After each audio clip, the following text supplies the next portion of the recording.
θα πάμε σε αυτό το θέμα που σας έλεγα νωρίτερα. Έχουμε τη χαρά και την τιμή να φιλοξενούμε 2 οικονομολόγους, 2 επιστήμονες των οικονομικών, των αριθμών. Τον κύριο Δημήτρη Μάρδα, αναπληρωτή καθηγητή των Οικονομικών Επιστημών του Αριστοτελείου Πανεπιστημίου Θεσσαλονίκης, πρώην υποψήφιο του ΠΑΣΟΚ, βουλευτή του ΠΑΣΟΚ, νομίζω είναι και πολιτευτής, θα μας πει ο ίδιος, και τον Δημήτρη Πανοζάχο, οικονομολόγο και μέλος της εκτελεστικής γραμματείας της Νέας Δημοκρατίας και στενό συνεργάτη στα οικονομικά, στα φοροτεχνικά του Προέδρου Αντώνη Σαμαρά. Κύριοι, καλημέρα. Καλημέρα. Λοιπόν, αυτό που λέμε. Τι κάνουμε. Έχετε 2 τώρα και δεν ξέρετε ποιο θα το διαλέξετε. Τον κύριο Μάρδα θα διαλέξω, κύριε Πανοζάχο. Άλλωστε η επιστήμη, το πανεπιστήμιο προηγείται. Το πνεύμα είναι μπροστά. Έτσι. Το πνεύμα είναι μπροστά και το Αριστοτέλειο θα έπρεπε να είναι μπροστά, αλλά δεν είναι μπροστά από αυτά που μαθαίνουμε και αυτά που ακούμε. Έτσι. Λοιπόν, κύριε Μάρδα, εξηγήστε μας λιγάκι από εδώ και πέρα τι μπορούμε να κάνουμε. Έτσι. Είπαμε και οι 2 να μιλήσετε για να πάρουμε κι εμείς μια αντικειμενική, εν πάση περιπτώσει, μια συνολική εικόνα, αν μπορούμε να κάνουμε κάτι από εδώ και στο εξής. Κοιτάξτε, σαφώς μπορούμε να κάνουμε όχι κάτι, μπορούμε να κάνουμε πολλά. Ο κύριος Πανοζάχος θα δώσει μια άλλη προσέγγιση της όλης διαχείρισης αυτής εδώ της οικονομικής κρίσης, την οποία την έχουμε γραμμένη, την είδαμε, την ακούσαμε. Εδώ υπάρχει ένα μνημόνιο το οποίο αποτελεί αυτή τη στιγμή ένα στοιχείο που δεν περιέχει ό,τι καλύτερο υπάρχει, αλλά στην βραχυχρόνια περίοδο εκ των πραγμάτων είμαστε υποχρεωμένοι να το υπογράψουμε, όχι ότι συμφωνώ με αυτή την ιστορία. Εκείνο το οποίο δεν έγινε και το οποίο, αν θέλετε, δεν βλέπω να γίνεται και ούτε, αν θέλετε, και από το πρόγραμμα της Νέας Δημοκρατίας βλέπω να γίνεται, είναι, χωρίς βέβαια αυτό να σημαίνει ότι μπορεί να μην γίνει, απλά και μόνο η πρώτη αίσθηση, γιατί εκ των πραγμάτων έχουμε ένα χαρτί για το Ζάπιο 2 και δεν έχουμε, αν θέλετε, μια λύση, δεν το έχουμε δοκιμάσει, αλλά είναι η πρώτη αίσθηση η οποία μου δίνεται, είναι το σκέλος ανάπτυξης, το οποίο το έχουμε ξεχάσει. Συμφωνείτε λοιπόν στην ανάπτυξη? Και βέβαια ό,τι συμφωνούμε είναι κάτι που δεν υπάρχει περίπτωση να θεωρώ να υπάρχει άνθρωπος, όχι οικονομολόγος, ο οποίος να διαφωνεί. Κύριε καθηγητά, στην πράξη αυτό πώς γίνεται? Γιατί ως θεωρία το έχουμε ακούσει πολλές φορές. Στην πράξη πώς θα γίνει? Στην πράξη αυτό γίνεται πάρα πολύ απλά, με το να αναλάβουν αυτοί που γνωρίζουν αυτό το ντοσιέ, να διαχειριστούν αυτό το ντοσιέ. Αυτό, αν θέλετε, είναι το πρόβλημα της χώρας μας. Όχι μόνο τώρα, ακόμα και παλαιότερα. Δηλαδή τα ποιοτικά στοιχεία των κυβερνώντων δεν είναι αυτά τα οποία να αποτελούν και μια εγγύηση για το πού ακριβώς θα πάει η χώρα. Ως εκ τούτου το σκέλος ανάπτυξης και των ξένων επενδύσεων βλέπουμε να είναι αρκετά υποβαθμισμένο. Βλέπουμε ότι πέρασε 1 χρονιά, 2 χρονιές, δεν υπάρχει μια απλή προσέλκυση των ξένων επενδύσεων, γεγονός που θέτει ένα μεγάλο ερωτηματικό στην αποτελεσματικότητα των χειριστών αυτού του ντοσιέ. Όχι ότι παλαιότερα συνέβαινε κάτι διαφορετικό, δηλαδή από της περίοδου, παραδείγματος χάρη, της Νέας Δημοκρατίας 2005-2009. Ως εκ τούτου φαίνεται η χώρα παγιδευμένη από τη μια μεριά σε ένα μνημόνιο, από την άλλη μεριά σε κάποιες άλλες προτάσεις εμπολής διαχειριστικού χαρακτήρα. Και τέλος, κάτι το οποίο ακόμα δεν το συζητάμε, γιατί εμείς έχουμε επικεντρώσει την προσοχή μας πολύ στα δικά μας και έχουμε αφήσει τα ευρωπαϊκά λίγο μακριά. Και τέλος, ό,τι και αν ακούγεται πάνω στο ευρωομόλογο θεωρούνται πλέον αντιλήψεις ακαδημαϊκού χαρακτήρα, καθώς στις 23 και 24 του Ιουνίου, αν αποφασιστεί, θα έχουμε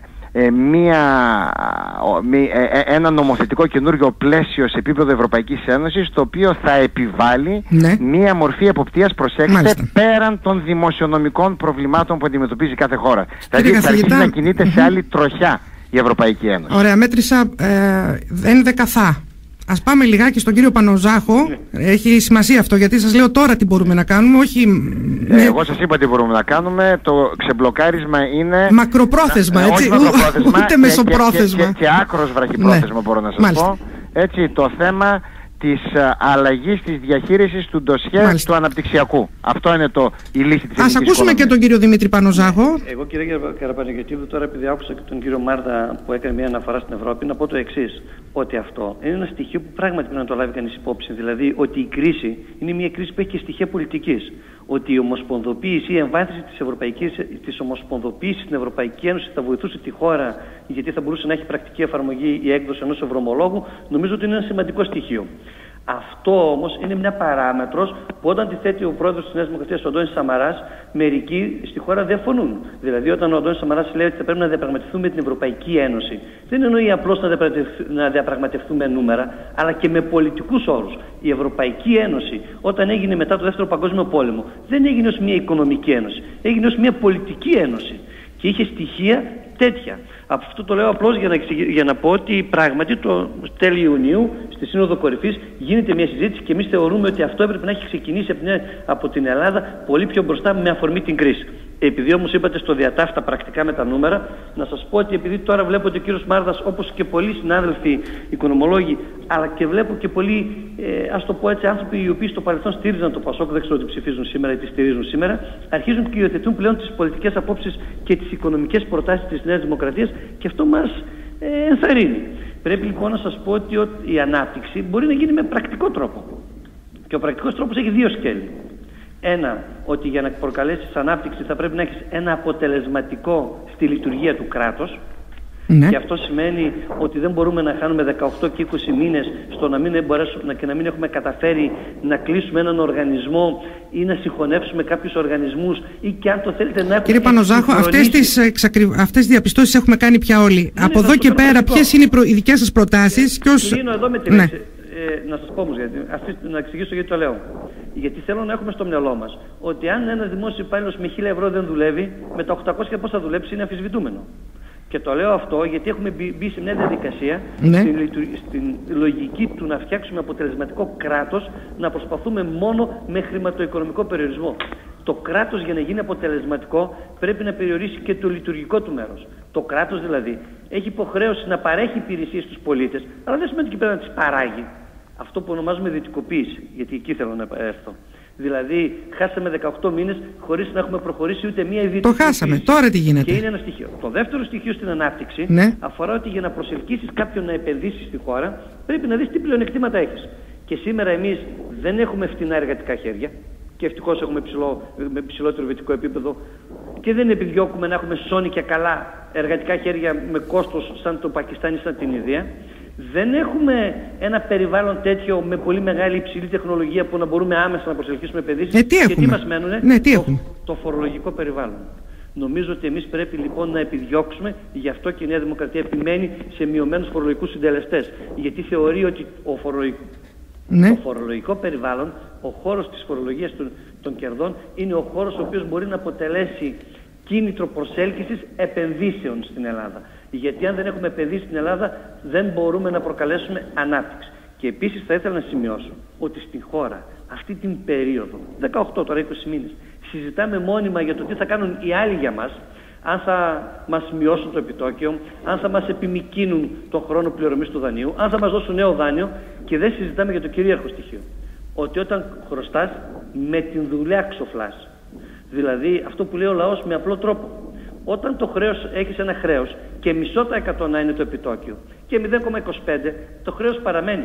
Ο μόνος τρόπος να το ξοφλήσεις είναι με την δουλειά. Τι δουλειές να κάνουμε, τι δουλειά να κάνουμε στη Θεσσαλονίκη, ποιες δουλειές να ανοίξουν για να πάμε μπροστά και να πληρώσουμε τα χρέη μας? Στη Θεσσαλονίκη λοιπόν, λέω εγώ ότι θα πρέπει να επανεξετάσουμε καταρχήν τον τρόπο προσέγγισης και προσέλκυσης επενδύσεων στη βιομηχανική περιοχή. Καλώς. Να ακούσουμε και τον κύριο Μάρδα. Βλέπουμε, κύριε καθηγητά. Μπορώ να κάνω μια σκηνή για αυτόν τον ωραίο διάλογο και έτσι να τονίσουμε ότι με τον κύριο Πανοζάχο είχαμε ανοίξει έναν πάρα πολύ ωραίο διάλογο σε ένα blog και μπορώ να σας πω ότι από αυτόν τον διάλογο βγήκαν και πάρα πολύ ωραία πράγματα. Αυτό ως παρένθεση. Εσείς συνομιλείτε. Και μπορώ να σας πω ότι ήταν ένας διάλογος που ομολογουμένως βγήκαν διάφορα πράγματα.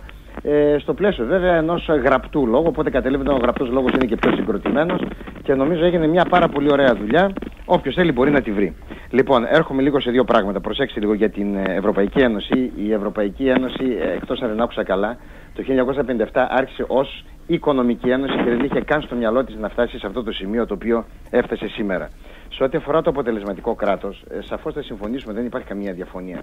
Βέβαια, εκεί το τεράστιο ερώτημα το οποίο υπάρχει και στο μυαλό όλου ο οποίος ακούει, αν θέλει τον κύριο Πανοζάχο ή οποιονδήποτε εκπρόσωπο της Νέας Δημοκρατίας, είναι η ερώτηση ότι από το 2004 ως το 2009, που είναι μόλις 2 χρόνια πριν, γιατί αυτό το κράτος δεν βελτιώθηκε? Όχι απλώς δεν βελτιώθηκε. Θα θυμάται καλά ο κύριος Πανοζάχος ότι το 2004 η χώρα μας ήταν στην 59η πιο διεφθαρμένη χώρα, όχι ότι είμαι περήφανος γι' αυτό. για την πλευρά του Πασόκ, αλλά όταν παρέδωσε όμως στην εξουσία η Νέα Δημοκρατία, βρεθήκαμε στην 77η-78η. Καλά, κύριε καθηγητά, και να θέλουμε το ξεχάσουμε, μας το είπε τόσες φορές ο κύριος Παπανδρέου και ο κύριος Πάγκαλος ότι είμαστε διεφθαρμένοι.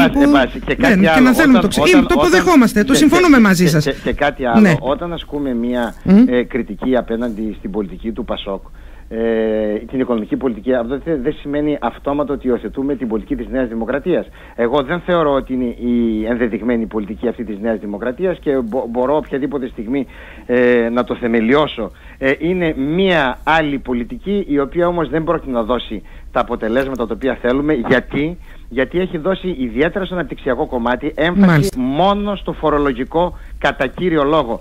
Δεν είναι το πρόβλημα της χώρας μόνο το φορολογικό και μόνο το εργατικό. Κύριε Μάρδα, είσαστε από τους λίγους. Υπάρχουν πάρα πολλά άλλα πράγματα. Δηλαδή, οι ξένες επενδύσεις προσδιορίζονται από 15 παράγοντες. Εδώ αναφερθήκαμε στους 2 και έχουμε ξεχάσει τους άλλους 13.